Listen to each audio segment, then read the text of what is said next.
प्रधानमंत्री पद तक पहुंचे। आडवाणी 50वें ऐसे व्यक्ति हैं जिन्हें भारत रत्न दिया जाएगा।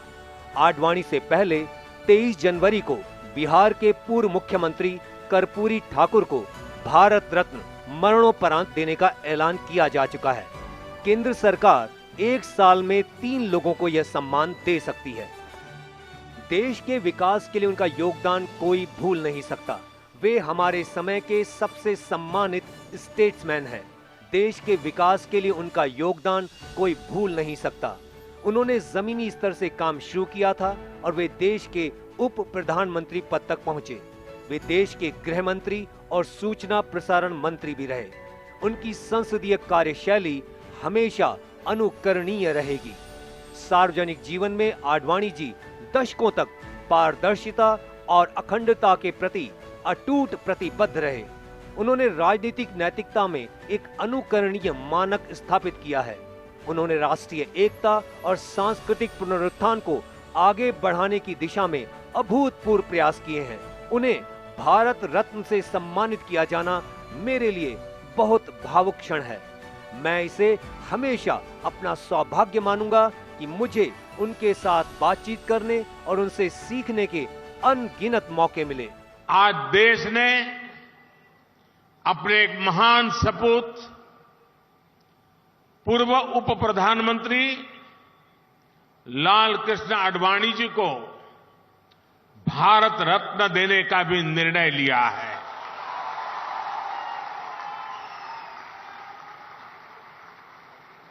भारत के उप प्रधानमंत्री, गृह मंत्री एवं सूचना प्रसारण मंत्री के रूप में और दशकों तक एक निष्ठावान, जागरूक सांसद के रूप में आदरणीय आडवाणी जी ने देश की जो सेवा की है वो अप्रतिम है। आडवाणी जी का ये सम्मान इस बात का प्रतीक है कि राष्ट्र की सेवा में अपना जीवन खपाने वालों को राष्ट्र कभी भुलाता नहीं है। 2015 में आडवाणी को देश के दूसरे सबसे बड़े नागरिक सम्मान पद्म विभूषण से सम्मानित किया गया था। इसी साल पूर्व प्रधानमंत्री अटल बिहारी वाजपेयी को भारत रत्न दिया गया था। तब के राष्ट्रपति प्रणब मुखर्जी खुद उनके घर गए थे और उन्हें यह सम्मान दिया। वाजपेयी तब 90 साल के थे और अस्वस्थ थे। मुखर्जी ने प्रोटोकॉल से हटकर पूर्व प्रधानमंत्री के कृष्ण मेनन मार्ग स्थित निवास पर जाकर उन्हें भारत रत्न दिया। वाजपेयी के अलावा इसी साल महामना मदन मोहन मालवीय को मरणोपरांत यह सम्मान दिया गया था। 2019 में प्रणब मुखर्जी को भी भारत रत्न से सम्मानित किया। हमारे प्रेरणा स्त्रोत्र लाल कृष्ण आडवाणी जी को भारत रत्न से गौरवान्वित करना ये पूरे देश के लिए और हम सब के लिए बहुत गौरव का क्षण है। आडवाणी जी ने अपना संपूर्ण जीवन देश के लिए और समाज के लिए समर्पित किया। उनके जीवन की शुरुआत से ही संघ के प्रचारक के रूप में उन्होंने अपने जीवन को समाज सेवा के लिए समर्पित किया था। भारतीय जनता पार्टी के विस्तार में अटल जी और आडवाणी जी की भूमिका बहुत महत्वपूर्ण रही। मेरा ये सौभाग्य रहा कि दोनों के साथ काम करने का मुझे मौका मिला। मैं जब पार्टी का अध्यक्ष था तब आडवाणी जी का हर विषय पर मार्गदर्शन मिलना ये हमारे लिए बहुत ही भाग्य का क्षण था। आज उनके जैसे एक प्रखर नेता को, एक विशेष रूप से प्रतिभाशाली व्यक्ति को और देश और समाज के लिए समर्पित भाव से काम करने वाले एक देशभक्त को विशेष रूप से भारत सरकार ने भारत रत्न देकर गौरवान्वित किया, ये हम सब के लिए अभिमान का और आनंद और समाधान का विषय है। बीजेपी के वरिष्ठ नेता हैं एल.के. आडवाणी। लौह पुरुष एल.के. आडवाणी का बीजेपी को प्रमुख पार्टी बनाने में अहम योगदान। एल.के. आडवाणी का जन्म 8 नवंबर 1927 को हुआ। पिता का नाम किशन चंद आडवाणी और माता का नाम ज्ञानी देवी आडवाणी था। आडवाणी ने 1936 से 1942 में कराची के सेंट पैट्रिक्स स्कूल में पढ़ाई की। 10वीं तक क्लास में टॉप किया। 1942 में राष्ट्रीय स्वयंसेवक संघ में शामिल हुए। 1942 में भारत छोड़ो आंदोलन के दौरान गिडुमल नेशनल कॉलेज में दाखिला लिया। 1944 में कराची के मॉडल हाई स्कूल में बतौर शिक्षक नौकरी की। 12 सितंबर 1947 को बंटवारे के बाद सिंध से दिल्ली के लिए रवाना। 1947 से 1951 में अलवर, भरतपुर, कोटा, बूंदी और झालावाड़ में आरएसएस को संगठित किया। 1957 में अटल बिहारी वाजपेयी की सहायता के लिए दिल्ली शिफ्ट हुए। 1958 से 63 तक दिल्ली प्रदेश जनसंघ में सचिव का पदभार संभाला। 1960 से 1967 तक ऑर्गेनाइजर में शामिल हुए। यह जनसंघ का प्रकाशित एक मुख्य पत्र है। 1965 फरवरी 25 को कमला आडवाणी से शादी हुई। आडवाणी के 2 बच्चे प्रतिभा और जयंत हैं। बहुत खुशी है मुझे भी, पूरे परिवार को, कि दादा को इतना बड़ा सम्मान, देश का सर्वोच्च सम्मान मिला है। निश्चित ही आज मुझे एक व्यक्ति जिसकी याद सबसे ज्यादा आ रही है वो मेरी माँ है, और माँ का दादा के जीवन में बहुत बड़ा योगदान रहा है, निजी जीवन में भी और राजनीतिक जीवन में भी। दादा बहुत खुश हैं। मैंने जब दादा को बताया, मुझे पता लगा और मैंने दादा को बताया, तो वो बहुत ही खुश थे। और उन्होंने यही चीज बोली कि जीवन में उन्होंने अपना पूरा जीवन देश की सेवा में लगाया। इसके लिए वो बहुत खुशगुजार हैं और प्रधानमंत्री श्री नरेंद्र मोदी का धन्यवाद करते हैं, और देश की जनता का, जिनसे वो असीम प्रेम करते हैं, उनका भी बहुत धन्यवाद करते हैं कि जीवन के इस पड़ाव पर उनको इतना बड़ा देश का सबसे सर्वोच्च सम्मान मिला। राम मंदिर आंदोलन के लिए लाल कृष्ण आडवाणी ने 63 साल की उम्र में गुजरात के सोमनाथ से अयोध्या तक रथ यात्रा निकाली थी। 25 सितंबर 1990 से शुरू हुई इस यात्रा की कमान मौजूदा प्रधानमंत्री नरेंद्र मोदी के साथ भाजपा के दिवंगत नेता प्रमोद महाजन ने संभाली थी। यह आडवाणी की रथ यात्रा का ही कमाल था कि 1984 में 2 सीट जीतने वाली भाजपा को 1991 में 120 सीटें मिली। इतना ही नहीं, आडवाणी ने पूरे देश में एक हिंदूवादी नेता के तौर पर पहचान बनाई। इसके अलावा मध्य प्रदेश, उत्तर प्रदेश, गुजरात, बिहार जैसे राज्यों में भाजपा को नई पहचान मिली। इस यात्रा के बाद आडवाणी पूरे देश में हिंदूवादी नेता के तौर पर स्थापित हुए थे, लेकिन वे अपनी यात्रा पूरी नहीं कर पाए थे। उन्हें बिहार के समस्तीपुर में 23 अक्टूबर 1990 को अरेस्ट कर लिया गया था। 1942 में आरएसएस के स्वयंसेवक के तौर पर हुई थी। वे 1970 से 1972 तक जनसंघ की दिल्ली इकाई के अध्यक्ष रहे। 1973 तक जनसंघ के राष्ट्रीय अध्यक्ष का पद संभाला। 1970 से 1989 तक 4 बार राज्यसभा के सदस्य रहे। इस बीच 1977 में वे जनता पार्टी के महासचिव भी रहे। 1977 से 1979 तक केंद्र में सूचना एवं प्रसारण मंत्री के पद पर सेवाएं दी। 1986 से 91 तक और 1993 से 98 तक और 2004 से 5 तक बीजेपी के राष्ट्रीय अध्यक्ष रहे। 1989 में 9वीं लोकसभा के लिए दिल्ली से सांसद चुने गए। 1989 से 91 तक वे लोकसभा में नेता प्रतिपक्ष रहे। 1991, 1998, 1999, 2004, 2009 और 2014 में गांधीनगर से सांसद चुने गए। 1998 से लेकर 2004 तक एनडीए सरकार में गृह मंत्री का पद संभाला। 2002 से 2005 तक उप प्रधानमंत्री भी रहे। 2015 में उन्हें पद्म विभूषण से सम्मानित किया गया। राजस्थान से आडवाणी का गहरा रिश्ता रहा है। भैरव सिंह शेखावत से रहे करीबी संबंध आज भी एक तस्वीर सियासी गलियारों में चर्चा में रहती है। कहते हैं ये तस्वीर जनसंघ के जमाने की है। इसमें अटल बिहारी वाजपेयी और भैरव सिंह शेखावत कुर्सियों पर बैठे हैं। वहीं इनके ठीक पीछे खड़े शख्स हैं लाल कृष्ण आडवाणी। किसे पता था तस्वीर में मौजूद 3 नेता एक दिन बीजेपी का भाग्य बनेंगे। तस्वीर में मौजूद 3 में से दूसरे शख्स होंगे आडवाणी, जिन्हें भारत रत्न मिलेगा। अटल बिहारी वाजपेयी को यह सम्मान मिल चुका है। अटल बिहारी के प्रधानमंत्रित्व काल में आडवाणी थे उप प्रधानमंत्री। भैरव सिंह शेखावत थे देश के उपराष्ट्रपति। भारतीय सियासत की दुर्लभ तस्वीरों में शुमार इन 3 नेताओं की तस्वीर 2 नेता अटल और शेखावत हमारे बीच नहीं है।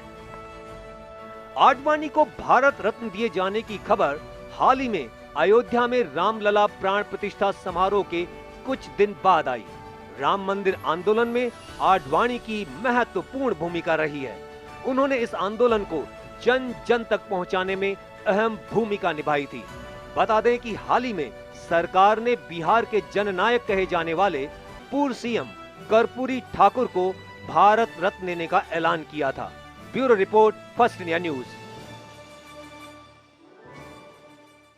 वक्त हो गया एक बहुत छोटे से ब्रेक का, जल्द हाजिर होंगे।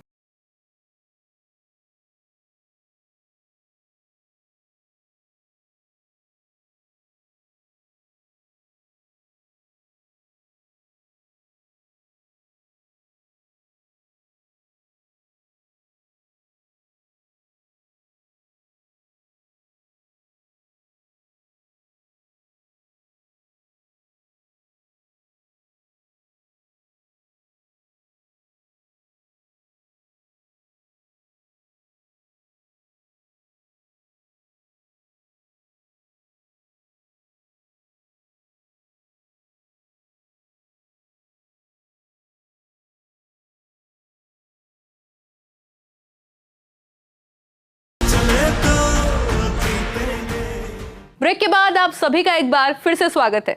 आडवाणी साल 1951 में श्यामा प्रसाद मुखर्जी द्वारा स्थापित जनसंघ से जुड़े, 1977 में जनता पार्टी से जुड़े और फिर 1980 में बीजेपी की स्थापना की गई। भारत रत्न से सम्मानित होने जा रहे लाल कृष्ण आडवाणी के लंबे राजनीतिक जीवन में राजस्थान की खास भूमिका रही है। देखिए हमारे इस खास रिपोर्ट में। भारत रत्न से सम्मानित होने जा रहे लाल कृष्ण आडवाणी के लंबे राजनीतिक जीवन में राजस्थान की खास भूमिका रही है। दरअसल भारत की आजादी के बाद आडवाणी संघ के प्रचारक रहे थे। इस दौरान उन्हें संघ की गतिविधियों के प्रचार के सिलसिले में राजस्थान में काम करने का जिम्मा दिया गया था। बतौर प्रचारक उन्होंने यहां अलवर, भरतपुर, कोटा, बूंदी और झालावाड़ जिलों में कई वर्षों तक काम किया। राजस्थान में आरएसएस के प्रचारक बनकर आने से पहले आडवाणी ने महज 14 साल की उम्र में ही आजादी से पूर्व वर्ष 1941 के दौरान संघ से नाता जोड़ लिया था। उसके बाद वे पूर्ण रूप से प्रचारक बन गए थे। राजस्थान में जिम्मा संभालने से पहले उन्हें 1947 को कराची यूनिट में आरएसएस का सचिव बनाया गया था, जहां उन्होंने शाखा लगाने का काम किया। आज आदरणीय प्रधानमंत्री श्री नरेंद्र मोदी जी ने हमारे वरिष्ठ नेता, वयोवृद्ध नेता सम्मानीय लाल कृष्ण आडवाणी जी को भारत रत्न देने का निर्णय किया है। यह निर्णय बहुत ही सुखद अनुभव देता है और सुख की अनुभूति देता है। आडवाणी जी हमारे उन नेताओं में से हैं, पहली पीढ़ी के नेता हैं, जिन्होंने बाल्यकाल से ही देशभक्ति के साथ अपने आप को जोड़ते हुए देश को मजबूत करना और राष्ट्रीयता की भावना से राजनीतिक दल में, भारतीय जनसंघ में और बाद में भारतीय जनता पार्टी में काम किया। लाल कृष्ण आडवाणी ने बतौर आरएसएस प्रचारक अलवर से शुरुआत की थी। इसके बाद वे 1951 में बनी भारतीय जनसंघ से जुड़ गए थे। आडवाणी से राजस्थान छोड़कर दिल्ली आने के लिए कहा गया, जिससे वे जनसंघ के संस्थापकों और नवनिर्वाचित सांसदों की मदद कर सकें। इसके बाद से ही दिल्ली इनके काम और राजनीति का अखाड़ा बन गई। अपनी जिम्मेदारियों से उन्होंने संसद के काम करने के तरीके को सीखा और जनसंघ के लिए सवाल जवाब एवं पार्टी की नीतियों को तय करने का काम करते रहे। एक समय ऐसा था जब राजनीति में अटल आडवाणी की जोड़ी की तूती बोलती थी और कांग्रेस के खिलाफ राजनीति के सबसे बड़े केंद्र बन चुकी इस जोड़ी ने देश में पहली बार गैर कांग्रेसी सरकार बनाकर पूरे 5 साल तक राज किया।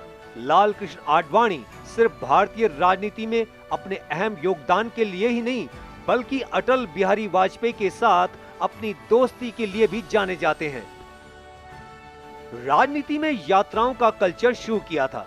जिस समय अयोध्या में राम मंदिर की मांग अपने पीक पर थी, तब आडवाणी ने सोमनाथ से लेकर अयोध्या तक की रथ यात्रा शुरू की थी, जिसकी वजह से देश की राजनीति में हिंदुत्व की राजनीति ने उभरना शुरू किया।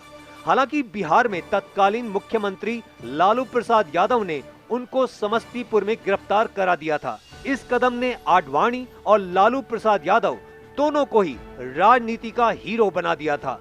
शुद्ध और संस्कृत मिश्रित हिंदी बोलने में माहिर लाल कृष्ण आडवाणी ने बताया कि उनको 20 साल तक हिंदी बोलनी ही नहीं आती थी।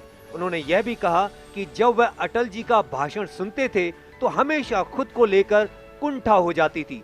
बीजेपी में एक समय पूर्व प्रधानमंत्री अटल बिहारी वाजपेयी से पहले लाल कृष्ण आडवाणी को ही चेहरा माना जाता था और वो ही पीएम पद के दावेदार थे। लेकिन बीजेपी अध्यक्ष रहने के दौरान मुंबई के अधिवेशन में लाल कृष्ण आडवाणी ने अटल बिहारी वाजपेयी को पीएम पद का उम्मीदवार घोषित कर सबको चौंका दिया था। बीजेपी को संगठित करने में भी आडवाणी ने अहम भूमिका निभाई। कहा यह भी जाता था कि जब आडवाणी ने पीएम के लिए अटल के नाम का ऐलान किया तो वाजपेयी जी उनसे नाराज हो गए थे। उन्होंने आडवाणी से यह भी कहा था कि एक बार मुझसे पूछ तो लेते। इस पर आडवाणी ने उनको जवाब दिया था कि पार्टी का अध्यक्ष होने के नाते उनके पास यह अधिकार है। अटल बिहारी वाजपेयी की मुलाकात लाल कृष्ण आडवाणी से कैसे हुई, यह बहुत ही रोचक किस्सा है। अटल जी एक बार सहयोगी के तौर पर पंडित श्यामा प्रसाद मुखर्जी के साथ ट्रेन से मुंबई जा रहे थे। मुखर्जी कश्मीर के मुद्दे पर पूरे देश का दौरा कर रहे थे। उस समय लाल कृष्ण आडवाणी कोटा में प्रचारक थे। उनको पता लगा कि उपाध्याय जी इस स्टेशन से गुजरने वाले हैं, तो वह मिलने आ गए। वहीं पर मुखर्जी ने अटल बिहारी वाजपेयी से लाल कृष्ण आडवाणी की मुलाकात करवाई थी। आजाद भारत के सबसे बड़े नेताओं में से और स्टेट्समैन के रूप में भी जाने वाले, भारतीय जनता पार्टी का संगठन का बहुत विस्तार करने वाले और जिन्होंने राम मंदिर के लिए यात्रा भी की, संकल्प भी लिया, ऐसे हमारे प्रिय नेता लाल कृष्ण आडवाणी जी को भारत रत्न देने का जो निर्णय प्रधानमंत्री मोदी जी ने लिया है, वो करोड़ों हिंदुस्तानियों को बहुत प्रसन्नता उनके चेहरे पर लाई है। मैं उनका बहुत बहुत आभार प्रकट करता हूं, आडवाणी जी को बधाई देता हूं। हम जैसे कार्यकर्ताओं को जिन्होंने सींचा है, बढ़ाया आगे है, उनके लिए तो बहुत महत्व का दिन है। भारत रत्न से सम्मानित व्यक्ति देश की वीआईपी सुविधाओं में शामिल होता है। भारत रत्न से सम्मानित व्यक्ति को प्रोटोकॉल में राष्ट्रपति, उपराष्ट्रपति, प्रधानमंत्री, उप प्रधानमंत्री, मुख्य न्यायाधीश, लोकसभा स्पीकर, कैबिनेट मंत्री, राज्यपाल, मुख्यमंत्री, पूर्व राष्ट्रपति, पूर्व प्रधानमंत्री, पूर्व मुख्यमंत्री, संसद के दोनों सदनों में विपक्ष के नेता के बाद जगह मिलती है। भारत रत्न से सम्मानित व्यक्ति को कोई राशि नहीं मिलती, लेकिन कैबिनेट मंत्री के बराबर वीआईपी का दर्जा मिलता है। पीपल के पत्ते के आकार का पदक, भारत के राष्ट्रपति द्वारा हस्ताक्षरित एक सनद, प्रमाण पत्र, कैबिनेट मंत्री के बराबर वीआईपी का दर्जा। जबकि किसी राज्य में जा रहे हैं तो राज्य अतिथि का दर्जा भी मिलता है। स्वतंत्रता दिवस और गणतंत्र दिवस के कार्यक्रमों में विशेष अतिथि के तौर पर शामिल हो सकते हैं। भारत रत्न से सम्मानित व्यक्ति को हवाई जहाज, एग्जीक्यूटिव क्लास, ट्रेन और बस में निशुल्क यात्रा की छूट, राजनयिक पासपोर्ट का अधिकार, भारतीय वरीयता क्रम में 7वें स्थान पर रखा गया और राज्य सरकारें विशेष सुविधाएं उपलब्ध कराती हैं। आडवाणी से पहले 23 जनवरी को बिहार के पूर्व सीएम कर्पूरी ठाकुर को भारत रत्न मरणोपरांत देने का ऐलान किया जा चुका है। इसके अलावा मदन मोहन मालवीय, अटल बिहारी वाजपेयी, प्रणब मुखर्जी, भूपेन हजारिका और नानाजी देशमुख को यह सम्मान मिल चुका है। ऐसे में आडवाणी को भारत रत्न देने के फैसले से बीजेपी ने एक तीर से कई निशाने साधे हैं। Bureau report, first India news. और चलिए इसी के साथ हमारी खास पेशकश में इतना ही। आप देखते रहिए फर्स्ट इंडिया न्यूज। नमस्कार।